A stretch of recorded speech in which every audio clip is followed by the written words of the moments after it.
نحمدک یا مجیب کل سائل والصلاة والسلام علی سید الانبیاء والمرسلین وعلی آلہ واصحابہ وازواجہ وعلماء اہل السنت اجمعین، اما بعد فاعوذ باللہ من الشیطان الرجیم، بسم اللہ الرحمن الرحیم۔ والذین اذا فعلوا فاحشة او ظلموا انفسهم ذکروا اللہ فاستغفروا لذنوبهم ومن یغفر الذنوب الا اللہ وَلَمْ يُصِرُّوا عَلَى مَا فَعَلُوا وَهُمْ يَعْلَمُونَ۔ آمنت باللہ صدق اللہ العظیم وصدق رسولہ النبی الکریم۔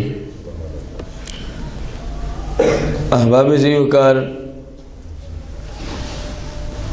اس آیت کریمہ میں اللہ جل شانہ نے ایک مومن مسلم کے رہنے سہنے اور اس کے طرز عمل کی طرف اپنے بندوں کو ارشاد فرمایا ہے۔ یہ ایک یقینی بات ہے، انبیاء علیہم السلام ہماری اس بات سے مستثنیٰ ہیں، کیونکہ وہ سب کے سب معصوم ہیں۔ جو انبیاء علیہم السلام میں سے کسی کی طرف گناہ کی نسبت کرے، ہمارے نزدیک قرآن و سنت کی روشنی میں وہ شخص بد مذہب ہوتا ہے۔ پھر جس طبقے کا گناہ اسی طبقے کا اس پہ پھر آگے فتویٰ ہوگا۔ ہر بات پہ کسی کو کافر کہنا اسلام اس تعلیم کی اجازت نہیں دیتا، اس لیے میں نے جملہ بولا بد مذہب کا۔ بد مذہب اور چیز ہے، کسی کا کافر ہونا اور چیز ہوتی ہے، یہ ذہن میں رکھیں۔ انبیاء علیہم السلام کے علاوہ، کیونکہ تمام کے تمام انبیاء کیا ہوتے ہیں؟ معصوم کا معنی سادہ لفظوں میں جس طرح دوسرا رب پیدا،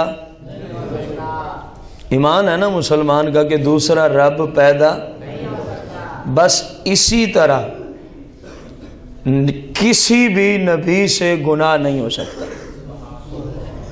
اگر کوئی یہ ثابت کر دے کہ معاذ اللہ دوسرا رب پیدا ہو گیا ہے یا ہو سکتا ہے معاذ اللہ، تو پھر اس عقیدے کی طرف بھی جانے کی اجازت ہوگی، کیونکہ دونوں کا نظام شریعت میں ایک ہے۔ اللہ جل شانہ کا کوئی شریک ہو یہ محال قطعی ہے، اللہ کا کوئی نبی گناہ گار ہو یہ بھی محال قطعی ہے۔ جس طرح دوسرا رب نہیں ہو سکتا، اسی طرح کسی نبی سے گناہ نہیں ہو سکتا۔ یہی عقیدہ ہے مسلمانوں کا، 1400 سال کے مسلمانوں کا۔ میرے جیسے اور آپ جیسے مسلمانوں کی بات ہے، یہ یقینی بات ہے کہ ہم جتنی مرضی کوشش کر لیں ہم سے گناہ ہو ہی جاتا ہے، ہم سے گناہ، کیونکہ ہم معصوم نہیں ہیں، ہم تو محفوظ بھی نہیں ہیں۔ صحابہ اور اہل بیت محفوظ عن الخطا ہیں، ہم تو محفوظ بھی نہیں ہیں۔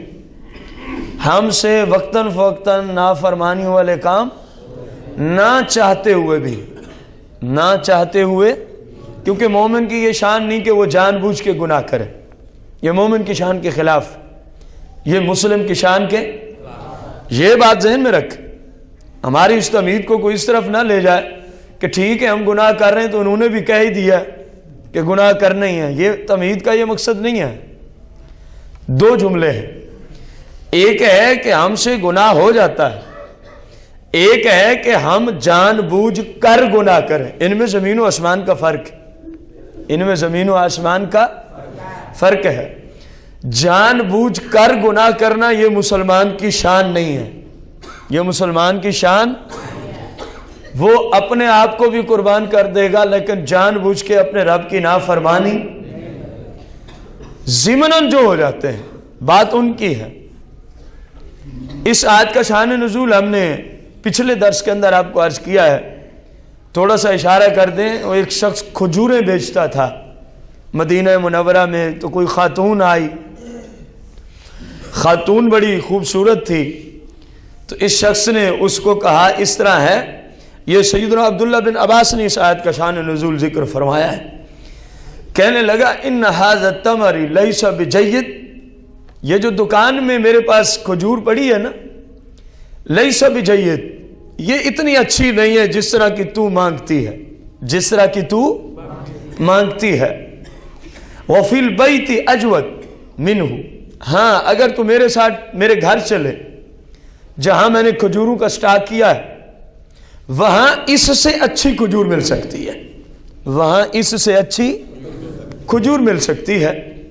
فذهب بها الى بیتہ، تو عبداللہ بن عباس فرماتے ہیں وہ عورت اس دکاندار کے ساتھ اس کے گھر کی طرف چل پڑی، جو بڑی حسین و جمیل تھی اپنے زمانے میں۔ جب یہ اس کو اپنے گھر لے آیا تو اس کے بعد کرتا کیا ہے، فَضَمَّهَا إِلَى نَفْسِهِ، اس کو اس نے پکڑنے کی کوشش کی، اس خاتون کو اس نے پکڑنے کی، اس کے بازو میں اپنا ہاتھ ڈالنے کی کوشش کی، اور بھی کچھ چھیڑ چھاڑ کی جس کی طرف ہم نہیں جانا چاہتے۔ فَقَالَتْ لَهُ اتَّقِ اللَّهِ، اس عورت نے کہا لہو، اس دکاندار سے، اتق اللہ، اللہ کا خوف کر۔ عورت نے کیا جملے بولے؟ اتق اللہ، اللہ کا خوف کر، میں تیرے لیے حلال نہیں ہوں، تو میرے جسم کو ہاتھ لگا چکا ہے، اللہ کا خوف کر، میں تیرے لیے اجنبی عورت ہوں، اور اجنبی عورت کو کوئی مرد بھی ہاتھ لگا سکتا۔ طب کا معاملہ اپنی جگہ مسلم ہے، ڈاکٹر کا معاملہ اپنی جگہ مسلم ہے، وہ چیزیں مستثنا ہے۔ یہاں بات ہو رہی ہے دکانداروں کی، یہاں بات ہو رہی ہے عام چھیڑ چھاڑ کرنے والوں کی۔ یہ جو چوڑیاں پہناتے ہیں وہ بھی کان کھول کے سنیں، کسی عورت کے ہاتھ کو پکڑ کے چوڑی پہنانا یہ بھی حرام ہے، اور اس عورت کا اس مرد کے ہاتھ میں ہاتھ دے کے چوڑی پہننا اسلام میں یہ بھی حرام ہے، اور یہ سرکار کی شریعت میں جہنم میں لے جانے والے کام ہیں، جہنم میں لے جانے والے۔ غور کرنا، سرکار علیہ الصلوۃ والسلام کا زمانہ مقدس تھا، تو جب عورت نے اتنا کہا نا اتق اللہ، یار وہ کتنے اچھے لوگ تھے، کیونکہ نبی تو تھے نہیں، بھول چکو جاتی تھی۔ اتق اللہ جب کہا، فتارہ کہا، اس نے اللہ سے ڈرتے ہوئے اس عورت کو چھوڑ دیا، اللہ سے ڈرتے ہوئے اس عورت کو، وَنَادَمَ عَلَى ذَلِكَ، اور اپنی اس گناہ پہ اس کو بڑی شرمندگی ہوئی، صرف اس کے ہاتھ کو پکڑا، اس نے کہا اتق اللہ، اللہ کے بندے اللہ کا خوف کر، میں تیری بیوی تھوڑی ہوں، یہ کام تو بیوی سے ہوتا ہے، کسی کے ہاتھ کو پکڑنا، عورت کے ہاتھ کو پکڑنا یہ تو بیوی کے ساتھ ہوتا ہے، جس لحاظ سے جس حیثیت سے تو نے پکڑا ہے یہ صرف بیوی کے ساتھ جائز ہوتا ہے، اور میں تیری بیوی، اس نے چھوڑ دیا۔ عبداللہ بن عباس فرماتے ہیں وَنَادَمَ عَلَى ذَلِكَ، اور اس بندے کو اس پہ بڑی شرمندگی ہوئی کہ میں نے یہ کیا ظلم اپنی جان پہ کیا ہے۔ بس جب وہ اپنی جانوں پہ ظلم کر بیٹھتے، جب ان پہ کوئی مشکل آ پڑتی تھی تو ان کے سامنے مشکل کشا تو سرکار مدینہ کی ذات ہی ہوا کرتی تھی۔ عبداللہ بن عباس کہتے ہیں فَأَتَى النَّبِيَّ صلی اللہ علیہ وسلم، یہ شخص دکان بند کرتا ہے اور فوراً رسول کریم صلی اللہ علیہ وسلم کی بارگاہ قدسیہ میں حاضری دیتا ہے۔ جب سرکار کی بارگاہ میں آتا ہے تو رو رہا ہے، انتہائی شرمندگی کے عالم میں ہے۔ وَذَاكَرَ لَهُ ذَلِكَ، اور سرکار کو اپنا یہ سارا جو فعل اس سے سرزد ہوا، فَذَاكَرَ لَهُ ذَلِكَ، سرکار کو سارا کہہ سنایا۔ تو اتنے جملے اس کے تھے، اب آیا ہے سرکار کی بارگاہ میں اپنی مشکل کا حل تلاش کرنے۔ جب اتنی بات سنا بیٹھا، عبداللہ بن عباس فرماتے ہیں فَنَازَلَتْ هَذِهِ الْآيَةُ، تو اس کے یہ جملے کہنا تھے، سرکار کی بارگاہ میں رب نے جبریل امین کو بھیج دیا، جاؤ مشکل کشا کے پاس، لوگ آ گئے اپنی مشکل لے کے آ گئے، رب فرما رہا ان کی مشکل کا یہ حل ہے، ان کی مشکل کا یہ حل ہے۔ حل کیا ہے؟ والذین اذا فعلوا فاحشہ او ظلموا انفسہم، وہ مسلم جب ان سے کوئی بے حیائی کا کام ہو جائے، والذین فعلوا فاحشہ، جب ان سے کوئی بے حیائی کا، میرے بھائی غور کرنا، پکڑا تو ہاتھ ہی تھا نا، پکڑا تو قرآن نے کہا والذین اذا فعلوا فاحشہ، جب وہ بے حیائی کا کام کرتے ہیں، جب وہ فحاشی کا کام کرتے ہیں، قرآن نے کہا، حالانکہ کام کیا ہوا تھا؟ صرف جس کو آج گناہ نہیں سمجھا جاتا۔ غور کرنے والی بات، شوہر سامنے ہے، باپ ساتھ ہے، اس کی بیوی یا اس کی بیٹی، بھائی ساتھ ہے، اس کی بہن اپنا ہاتھ ایک اجنبی کے ہاتھ میں دیتی ہے اور آستین بھی چڑھا لیتی ہے۔ یہ کیا کیا جا رہا ہے؟ یہ میری بیٹی چوڑیاں پہن رہی، میری بیوی چوڑیاں پہن رہی ہے، میری بہن چوڑیاں پہن رہی ہے، یہ شخص اسلام میں دلہ ہے، دیوس ہے، پہنانے والا بھی اس عورت کا شوہر، اس کا بھائی، اس کا باپ بھی جو اس وقت موجود ہے، جس کو آج گناہ نہیں سمجھا جاتا۔ اسلام تو ایسوں کو دیوس کہتا ہے، اسلام ایسوں کو دلہ کہتا ہے، اور اسلام کہتا ہے والذین اذا فعلوا فاحشہ، جب وہ بے حیائی اور فحاشی کا کام کرے، جب وہ بے حیائی اور آج جس کو گناہ نہیں سمجھا جاتا، میں غلط تو نہیں کہہ رہا، بولو تو صحیح، میں نے کوئی آپ کو نامینیٹ تو نہیں کیا، میں نے اللہ کا دین آپ تک پہنچایا ہے۔ اب جس کے ساتھ گئے ہے وہ بھی یہی کرے جو اس بندے نے کیا تھا، تو پھر اس کے لیے بھی جنت تھی، تو تمہارے لیے بھی جنت ہے، تمہارے لیے بھی کیا ہے؟ جنت ہے۔ میرے بھائی غور کر، آج سکول کی تعلیم کے لیے تو اپنی بچیوں کو اجنبیوں کے حوالے کرتا ہے، آج ایک دنیاوی منصب کو حاصل کرنے کے لیے نہ جانے مسلم کی عزت کو کتنے لوگوں کے سامنے سے گزرنا پڑتا ہے، اس مسلم کو موت نہیں آ جاتی؟ یہ جو آج خواب دیکھ کے بیٹھا، میری بیٹی کل کو اس ملازمت تک پہنچے گی اور یہ ہوگا، اس کو اس دولت نے اندھا کر دیا ہے، اس قدر اندھا کر دیا ہے کہ اس کو اپنی عزت کی حفاظت کرنے والا جو ذہن تھا وہ بھی دولت نے ختم کر کے رکھ دیا۔ میں غلط تو نہیں کہہ رہا؟ وہ کیا لگتا ہے جو اکیڈمی میں آپ کی بچیوں کو پڑھاتا ہے، ان کو کیا لگتا ہے؟ جو گھروں میں جا کے آپ کی بچی کے سامنے بیٹھ کے اس کو پڑھا رہا ہے، وہ کیا لگتا ہے بچی کا؟ یہ اسلام ہے؟ یہ ہندو یہودیت اور عیسائیت کا نصاب ہے۔ مسلم کا نصاب پوچھنا ہے تو سرکار کی صحابیہ سے پوچھ۔ گھر کے 2-3 فرد بھی انتقال کر جاتے ہیں اور جہاد میں شہید ہوتے ہیں، لیکن گھر کی خاتون مکمل باپرد کھڑی ہے، جب پوچھا جاتا ہے اتنا بندے تیرے گھر کے شہید ہو گئے، ابھی تک تو پردے میں ہے، کہنے لگی بندے شہید ہو گئے ہیں، میری عزت تو نہیں ختم ہو گئی۔ یہ ہے مسلمانیت، اس کو کہتے ہیں مسلمانیت۔ آج مسلمانوں کا مجھے تو نہیں سمجھ آتی یہ کون سی رسول کریم صلی اللہ علیہ وسلم کی شریعت پہ عمل کرتے ہیں، جو حالات ہمارے معاشرے میں ہو چکے ہیں۔ یہ صرف سکول کالج یونیورسٹی کی بات نہیں ہو رہی، شاپنگ سینٹر کی بات نہیں، عام حالات میں بھی جو آپ کے سامنے معاشرہ ہے وہ آپ دیکھ ہی رہے۔ اللہ نے فرمایا او ظالموا انفسہم، جب مسلم اپنی جان پہ کیا کر بیٹھے، کوئی بے حیائی کا کام ہو جائے مسلم سے یا اپنی جان پہ ذکر اللہ، تو فوراً اس کو رب کا خوف یاد آ جاتا ہے، جس نے اس بندے کو یاد آیا۔ اللہ نے جو کچھ اس نے کیا وہی قرآن نازل کر دیا اور بتایا محبوب ہم نے اس کو جنت عطا فرما دی ہے، ہم نے اس کو جنت عطا فرما دی ہے۔ فَاسْتَغْفَرُوا لِذُنُوبِهِمْ، اور پھر اللہ کا خوف یاد آ جاتا ہے، اللہ سے ڈر جاتے ہیں، کیونکہ بتقاضۂ بشریت یہ کوئی بڑی بات نہیں کہ بندے سے ضمناً کوئی گناہ ہو جائے، بڑی بات یہ ہے کہ جان بوجھ کر گناہ کیا جائے، بڑا ظلم یہ ہے کہ گناہ کے اوپر اصرار کیا جائے، بڑا ظلم یہ ہے کہ جرم کے اوپر اصرار کیا جائے۔ اس سے بھی بڑی بات کہہ دوں، عظیم تر جرم یہ ہے کہ کسی گناہ کو بار بار کیا جائے, کسی گناہ کو بار. ملا علی قاری نے بڑی خوبصورت کلام لکھی ہے مرکات شریف کے اندر, اور بھی بزرگوں نے لکھا ہے, لا کبیرۃ مع الاستغفار ولا لا کبیرۃ مع الاستغفار ولا صغیرۃ مع الاصرار. آپ نے کہا لوگوں کوئی گناہ بھی کبیرہ نہیں ہوتا جس کے بعد بندہ رب سے استغفار کر لے. لا کبیرۃ مع الاستغفار, اگر کوئی ضمن گناہ ہو گیا فوراً تو اللہ سے استغفار کر, توبہ کر. ملا علی قاری فرماتے ہیں یہ کبیرہ گناہ نہیں ہے.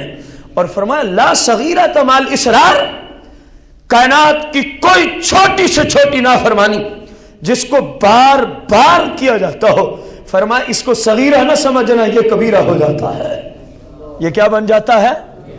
داڑھیوں کو منڈانے والے ذرا غور کرنا میرے اس جملے پر, فلمیں اور ڈرامے دیکھنے والے غور کرنا اس جملے پر. جن جرموں کے اندر 24 گھنٹے تم نے اپنے آپ کو ہلاک کر رکھا ہے, اپنی جانوں پہ ظلم کرتے ہو, اللہ کی شریعت کہہ رہی ہے تم انہیں چھوٹا سمجھتے ہو, لیکن قرآن و سنت کی روشنی میں یہ کبیرہ گناہ ہو جاتا ہے. جو بار بار اسرا پھراتا ہے, داڑھی پر اصرار ہے, گناہ پہ کہ نہیں ہے؟ جو فلمیں ڈرامے جس کے گھر میں کیول جیسی لعنت چلتی ہے, بتایا جو اس کے گھر میں کبیرہ گناہ کا اصرار ہے کہ نہیں ہے؟ مومن کی یہ شان نہیں, مومن کا یہ طرز عمل, مومن کا طرز عمل یہ ہے صرف ہاتھ میں ہاتھ ڈالا, اس نے کہا اتق اللہ, اللہ سے ڈر, اللہ سے فتارہ کا, فوراً اس کا ہاتھ چھوڑا, ندامت کی, رونے لگا, حتیٰ کہ یہ اکیلے بیٹھ کے بھی اس کا حل ہو سکتا تھا. رسول اللہ کی بارگاہ میں چل کے آیا, عرض کرتا ہے یا رسول اللہ مجھ سے یہ ظلم ہو چکا ہے, میں نے اپنی جان پہ یہ ظلم کیا ہے, اب اس کا کوئی مجھے حل بتائے تاکہ میرے رب میری بخشش فرما دے. کیونکہ وہ لوگ ہر وقت اپنے رب کے خوف میں زندگی بسر کرتے تھے, وہ لوگ قبر و آخرت کو ہر وقت یاد کرتے تھے. آج جو ہم جان بوجھ کے گناہوں میں ڈٹے ہوئے ہیں, اس کی وجہ یہ ہم نے رب کا خوف ترک کر دیا ہے, اس کی وجہ یہ ہم نے قبر و آخرت کی زندگی کو بالکل بھلا دیا ہے. جس کو قبر و آخرت یاد ہوتی ہے کسی گناہ پہ وہ اصرار کرتا. سرکار نے فرمایا یہ تو کوئی بات ہی نہیں, اللہ نے تیرے حق میں قرآن کو نازل فرما دیا ہے, اللہ نے تیرے حق میں قرآن کو, اللہ فرما رہا ہے فاستغفروا لذنوبہم. اب جس طرح, کیونکہ توبہ بھی یہی ہے, گناہ ہو جائے بندے کو ندامت ہو, بندے کو کیا ہو, اس پہ آئندہ نہ کرنے کا پکا عزم ہو, اور جو ہوا اللہ کی بارگاہ میں عرض کرے مولا مجھے معاف کر دے, مولا مجھے معاف کر دے. یہ تینوں کام تو وہ کر چکا, یہ تینوں کام تو وہ شخص کر چکا. تو سرکار علیہ الصلوۃ والتسلیم کی بارگاہ میں جب آیا, آیت یہ آئی جو میں آپ کو سنا رہا ہوں, پھر اللہ نے فرمایا وَمَن يَغْفِرُ الذُّنُوبَ إِلَّا اللَّهُ, اللہ کے سوا کون ہے جو تمہارے گناہوں کو معاف کرے؟ بس اللہ ہی ہے جو تمہارے گناہوں کو معاف کرتا ہے. وَلَمْ يُصِرُّوا عَلَى مَا فَعَلُوا وَهُمْ يَعْلَمُونَ. اس پہ بھی غور کرو, خصوصاً جن کے گھروں میں کیبل چلتی ہے, جو داڑیاں کتراتے یا منڈاتے ہیں, بالخصوص وہ جو لڑکیوں سے رابطے میں رہتے ہیں, خواہ نیٹ کے ذریعے, خط و کتابت, ایس ایم ایس, یا موبائل پہ گفتگو کے ذریعے, یا سکول اور کالج یونیورسٹی کے ہاسٹلوں میں, وہ سارے غور کریں. اللہ فرما رہا ہے مومن کا کردار یہ ہوتا ہے وَلَمْ